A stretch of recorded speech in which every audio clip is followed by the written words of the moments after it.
So with that in mind, I want to thank each and every one of you for taking time out of your busy day to attend this event. You will be hearing from us again with follow-up items. But with that said, we are going to turn this over now to Heather and Simon Rosenberg for the last word. So thank you for being here and thank you for having me here. And it is such a pleasure, Simon. But I think what I want to leave people with is that I know people are scared. I know that it's overwhelming. Believe me, I feel it. The days when you just feel like you can't possibly even keep up with everything that's coming at you. Remember, that's a strategy, of course. But the piece that I always like to bring to this, and maybe it's thanks to the fact that I study history and I see often how these things come out, and that's that these times of extraordinary confusion and change, the times when all the cards are up in the air, are also times of extraordinary opportunity. It's a chance to redefine our country, a chance to make your voices heard. It's a long overdue chance to do that, I would say.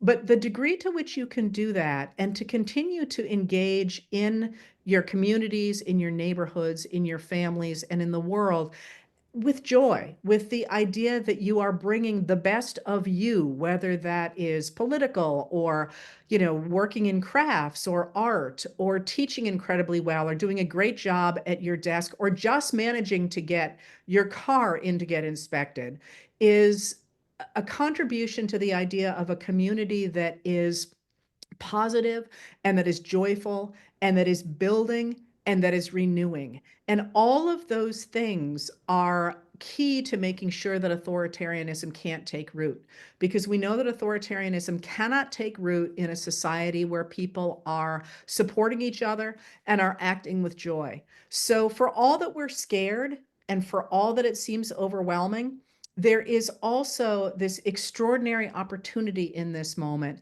And it's always worth remembering that old saw about how, in all the great stories, the heroes always win in the end.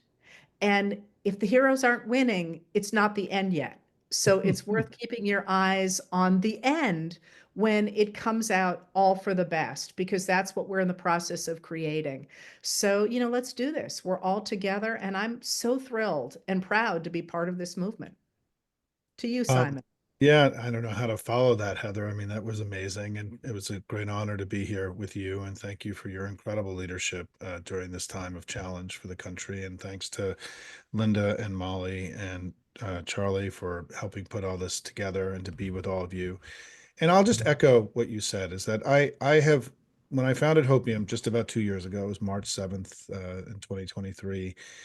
Part of the theory of this was that MAGA's central strategy, or one of their central strategies, was to flood the America with negative sentiment, that they wanted to have us feel bad about our country, our leaders, our democracy, each other, everything. And that part of the response to that strategically was to put positive sentiment into the world, to put joy, as Heather was describing it, as a strategy, right, in order to counter their central strategy. And so Hopium was hope with a plan, right? That we didn't just believe that we didn't hope elections would turn out well. We went to work to make them so. And I think that today, more than ever, what I have felt in the last few weeks since, because we had no idea what was going to happen. And I was deeply worried that our family that has worked so hard in all these elections, because remember, we had a good election in 2018. We had a good election in 2020. We had a good election in 2022. We had a good elections all across 2023, even into the early part of 2024. And we did really well down ballot in some of these critical states that Trump won.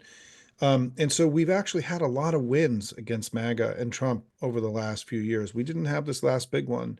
And it's why I don't think we're that far away from reclaiming and winning again.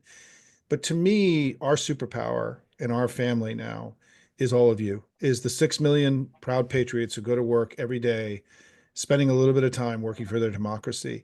They've got 30 oligarchs. We got 6 million people. And I'd rather be on your team than on their team in terms of what happens in the way that we can fight together.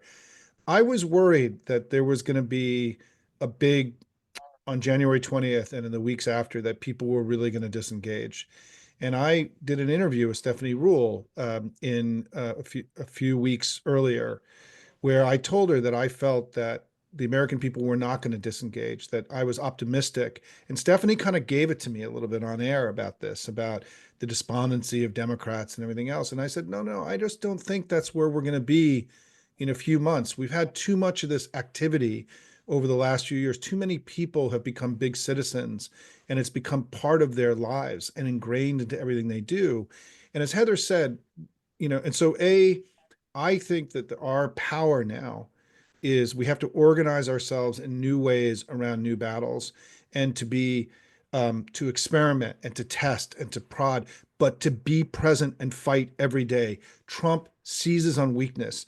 We have to be strength. He's spooked by these town hall meetings already because he's a big blubbery baby man, right? Like, he's a coward, an historic coward. Donald, Putin looks at him and he melts into a little puddle.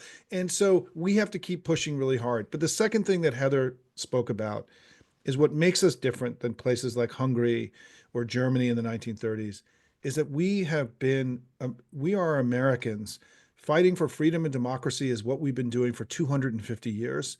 And they are up against a pretty formidable tradition, history, and ingrained creed that I just don't think they're going to be able to overcome. We may not feel like we're winning today, but little wins become big wins, little cracks become big ones. We just got to go do the work every day and go kick these guys' ass every single day, because it's what our history demands of us. It's what the freedom-loving people of the world are expecting, and it's what we're expecting out of ourselves. We are Americans. Fighting for freedom and democracy is what we do. It's who we are. And let's just stay in the game, everybody. And thanks to CDT for giving me this opportunity to be with one of my heroes today.